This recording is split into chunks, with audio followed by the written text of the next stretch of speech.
Uy, grabe oh. Gat! Bigat. Dami na yan ah. 30 po itong piraso. Dami ah. Okay. Ah. Grabe po, anak ni Grace oh. Bakit? Mga kinuha ni Grace oh, mga kawayan po, mga kalingap. Grabe oh. Yan mag-asawa, yung mag-asawa nito. Sila po yung kumuha nito.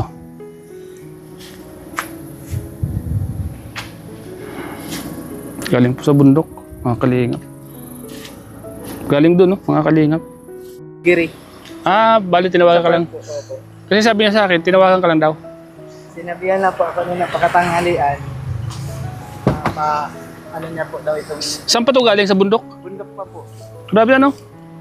Hindi na nga po ako kay mama, makatulong ngayon na pagkuha nito at busy na po sa trabaho. Kaya nga. Kaya ko muna.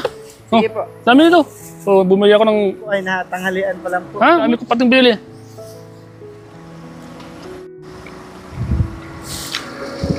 Galing ka po kaya sa baba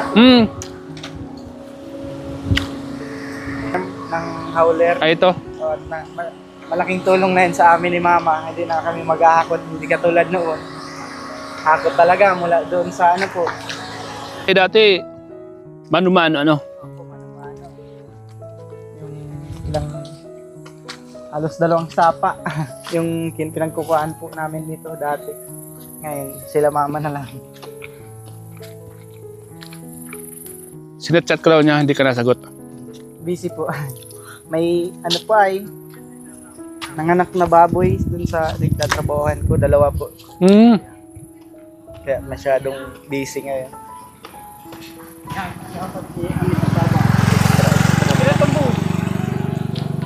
Ang hirap nito, galing sa bundok. Sabi, kinaya ng mama mo, ano? Sobra. Magalaw pa ito, pasanin. Nagbabouncy yan. Mabigat. Bigat yan po yan, nasa 250 kilos yan. Ang bawat isang ano ito, 40.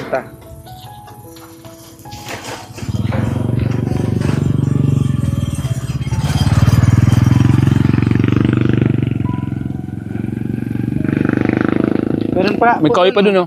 Kahoy. Dahil kung binili... Kumusta naman yung buhay mo dun sa farm? Okay naman? Maayos naman po kaso talagang puyatan po. Bakit? Pag may nanganganak ng baboy, talagang Magdamag, ano? po yun, magdamag. Kasi baka Hindi may... lang po magdamag, ilang linggo yun, nasa 2 weeks talagang puyat. Kasi, Doon ka na matutulog niyan. Sa baboyan. opo, Kasi babantayan mo sila, ano? Kasi baka may Ngayon po, mahipit, ano? nakapag kaila mama, ngayon nakatulong ako gawa ng yung bayaw ko. Pina-extra ko muna po doon. 1 linggo muna siyang trabaho doon para may katulong. Malawak ang baboyan. Ano po, 2 hektarya yun. Ah, malawak. Hindi ka kaya ng isa. Kaya. Ilan kayo doon? Kami lang po mag-asawa. Oh, doon yung kaya. Sobrang mahirap din po. Kasi... May manukan pa, fish pan. di ba? Libre naman lahat. Libre po. Maganda yan. Para wala na kayo isipin, ano? Ano po, bali 25 kilos na bigas ang libre. Wi-Fi, tapos gasol, Na okay na. higaan po yung... Yung sahod nyo, maiipon nyo na, ano? Opo. Hindi nyo na magagalaw yung sahod nyo. Minsan, ito, nakakatulong ka sa mama mo, di ba? May baboy na din po na kuya. Ah, mayroon ka na. Opo, 4 po. Padating pa lang po ngayon. Yung 2 po kasi binenta ko. Ah, sino mag-aalaga? Mama mo? Kami din po. Ah, doon. Payag naman po yung may-ari. Doon pumayag. Yung pagkain nun. Ayos sa amin na po. Hindi po. Kaya mga kalingap, ito po yung anak ni Grace na lalaki. At itong kawayan ay si Grace po ang nagbaba nito sa kayong kanyang partner. Ang bigat mga kalingap, grabe.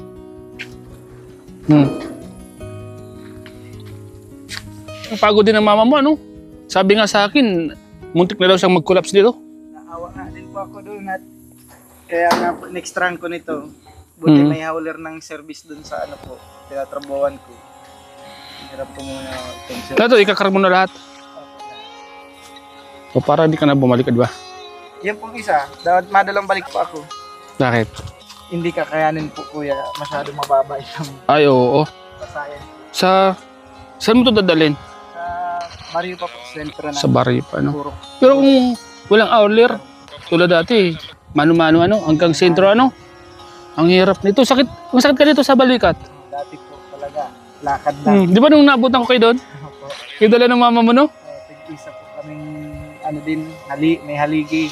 Tapos yung kahoy na Pamuste. Opo. Pamuste. Ang sakit nun sa balikat.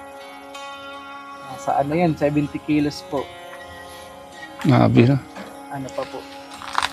Sariwa pa. Oh. Sige, karga natin. Tulungan kita. So yan mga kalingap, yung anak po ni Chris. Okay din, ano? Ha? Oo, ang bigat. Kaya naman Kaya? Yan po mga kalingap. Ito pong ginagawa ni Grace, grabe. Ang hirap po. Ang hirap po ng ganitong trabaho sa bundok. At mabigat po ito. Mabigat po ito. Kailangan dito malakas ang stamina mo. Opo. Yung Resistensya. resistensya. Oh, hilo ka. Hilo ka. Kuya, meron po po. Hilo ka ba? Kaya ka muna. Inom ka muna ng soft drinks habang nagpapahinga. Grabe. Dito mga kalingap sa bundok, kailangan dito malakas ang stamina mo, no? Kasi init, Dati nung nag-uuling pa kami ni Mama, talagang halos collapse ako dati. Na-collapse. Oo. Malalaking kahoy po ang binubuhat namin dati. Buti na lang yung mama mo, sana yan, Sanay na po yun, gawa ng halos sa araw-araw, yun naman po ang trabaho. Doon na lang umiikot ang namin dati po ay buhay. Oo. Cycle na ng buhay namin, trabaho talaga po. Sa bagay, pag nakasanayan mo naman, parang baliwala na sa'yo, no? Parang na po. Baliwala na sa normal na. Katulad ng mangingisda, di ba? Magaling lumangoy, normal na sa kanila yan.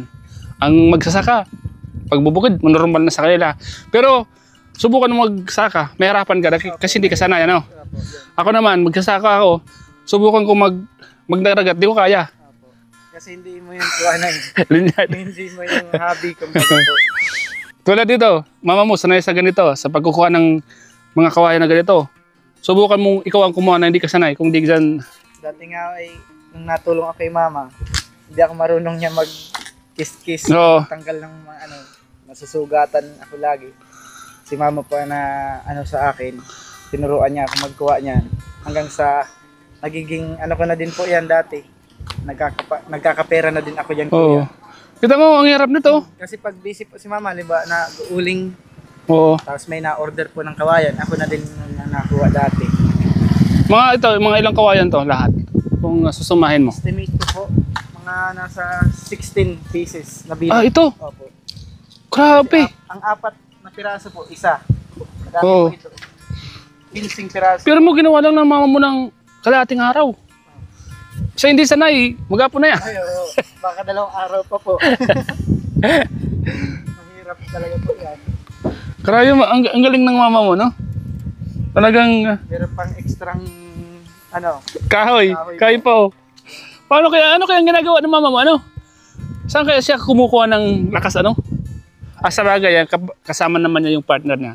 Doon siya umugot ng lakas, pagpupursige din po. Para sa pagpupursige. Kasi isipin niya palagi yung sa pang-araw-araw.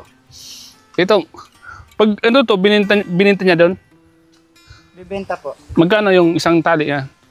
Dati po, nung nagkukuha pa kami, yung kasama pa ako ni Mama, Mm.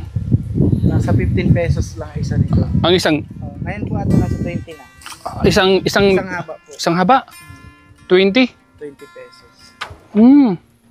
So, ang isang kawayan, kailangan mapag-apat mo para 80. 80 pesos lang po yung isang haba. Mm. Bali, nasa 4 na di pa po yan hanggang 5.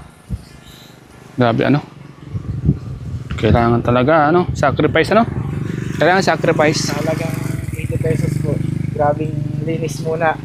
Oo. At hindi naman po basta-basta yung paglinis nito. Sabi nga ni mama mo kanina sa akin, muntik na siya mag-collapse dito. Sa sobrang init. Oh, ano po dyan ay yung bangin yung Bangin yung- tinatawid dyan, Saka isipin mo, nahakutan oh, ng- ang bigat. bigat oh, po ito, nasa tap- 50 kilos po ito. Tapos galing pa sa taas. Galing po po sa taas. Ako, pag ako nito, gutom na ako. Gutom na ako nito pag ako nito. Baka hindi ko ito kinaya sa isang araw. Kaya bilib ako kay mama mo. Yan. So, ayan po mga kalingap. Yan po yung anak ni Grace na lalaki, mga kalingap sa mga nakakaalam. Anak po ni Grace na lalaki, isa sa mga mababait din tulad ni Grace. Sa mga kalingap to, ito yung buhay sa bundok. Kung gusto mo magkapera, banat buto ka. Si Grace po ay sanay na sanay sa ganito. Alam naman po natin ang ginagawa ni Grace.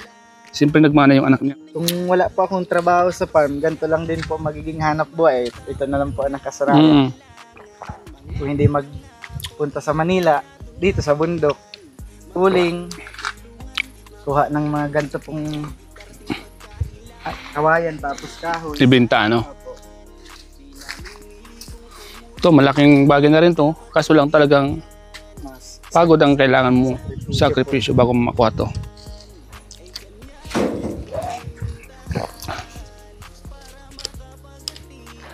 Minsan ba sinasabihan mo na rin yung mama mo, Mama, oh ano, pahinga ka naman. pasensya na at apa para hindi mahulog. Pa? Apa, ma. Dadalang balik na lang po. Ay, Grabe, ang bigat nitong ginawa mo.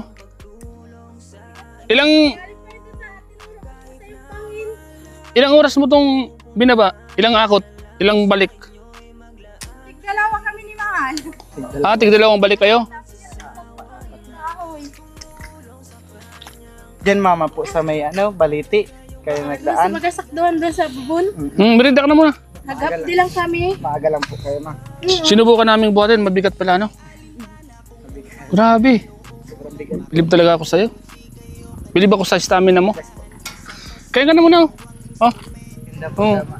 Si anak mo, busog pa daw. Yan po laging nakasalalay sa akin pag may mga bigat akong bubuhatin. Kaya nga, Salamat po kuya sa meriendahan. Nung nagtuling po si mama, Dito ko lang din halos sigurada yung wala po uling. kasing makuha na wala pong makuha na Kalabaw. kalabaw. Oo. Hila. Sabi ko mapunta ako dyan. At tutulungan kita maghakot tapos iaular na lang natin. Oo, tama. Hindi masyadong, kasi kung ikaw kawawa naman ka kung mula pa doon sa pinag-uulingan hanggang sa Karating na siya may bahay. doon. Karating siya doon. Sa pinag-uulingan ko, ma. may bangin. Kawayan, galing yun doon sa tinuro ko Sa sa baba kanya. pa po noon. Sa baba doon sa iniigiban. Galing daw siya kay Tia Intang mo. Ika, Day panganay po, ma. last night na mamaya. Nabuman nga din. Pag deliver ta, saglit na kita doon para mailing sa Tia mo.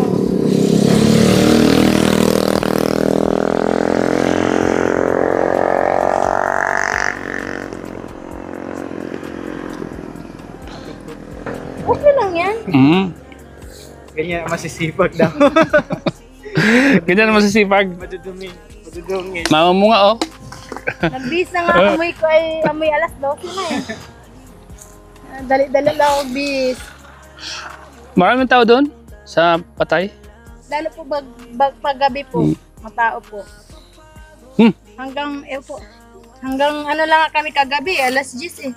Kaya? Kasi mamaya magdawagan ng ayaw nga kayong pauwiin ni Ate Eden kasi magluluto daw ng ng tanghalian bukas pa bago daw magpunta sa libingan na kain muna. Kain? Ano yung kain mo na yan? Kawit po, kating siraso din po yun. Klase. Kakalingap.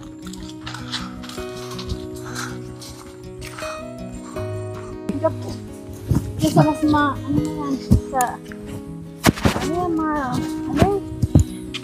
madamo. Nandiyan galing dyan. Masukat po ang ilalim. Tapos may mga kawain ka pa, ano? Kung kawayan, galing po doon sa may yung tinuro ko baga sa yung bangin na palusong. Doon kayo nag-iigid. May mga kawayan po doon. Doon yan galing. Alas mag-collapse ako sa sobrang pagod, mahilig pa. Kaya nga di ba sabi mo kanina? Bilib nga ako sa'yo eh. Grabe ang stamina mo. Hindi pa ako ng tulong kay Nunay at hindi ko na kayang buhatin papunta sa Buti at may kwan siya, oh, no? May po. Issue po yan ang bus niya. Pag nabili siya hauler. alaga ng malaki sa kababoy. Nabi, lakas ng mama mo, no? Malakas na po yan dito. Grabe ka, ma'am. Ito ay, ano lang to, for 10 years. Ito for lifetime si mama. Kaya nga. So, yun. Ano? Sarapot ako dyan. Papunta na kayo doon? Opo. Dalhin mo na to. Itong snack.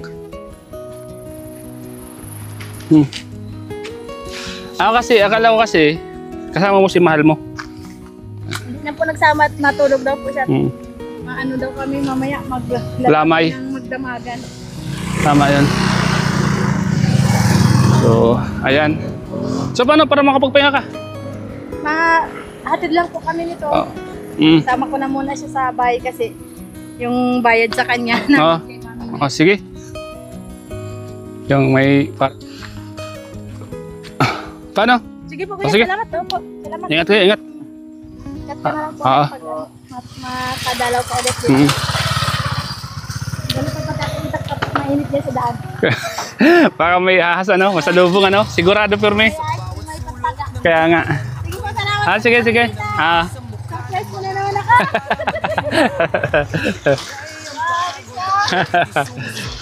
Yung mga kalingap si Chris.